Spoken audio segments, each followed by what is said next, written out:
Welcome to the CrispMetrics. In previous video, we saw many things. Now we will understand how to use limit keyword.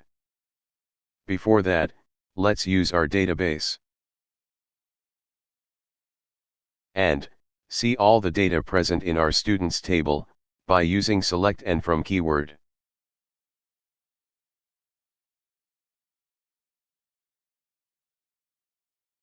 So this data is present in our students database.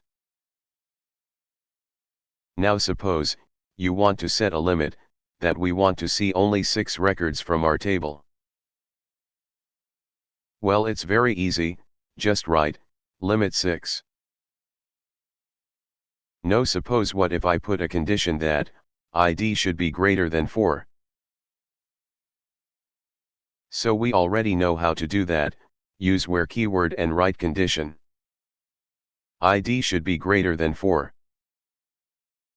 Now you can see ID is greater than 4, but the question is we don't have 6 records.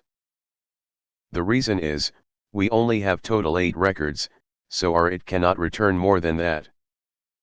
Now let's take one more example. We want first name and last name, which should follow these two conditions. To do that, just remove the star, and write first name and last name. So finally you can see, it's working fine. Okay, so let's do a little bit of change. Suppose you want only 2 records.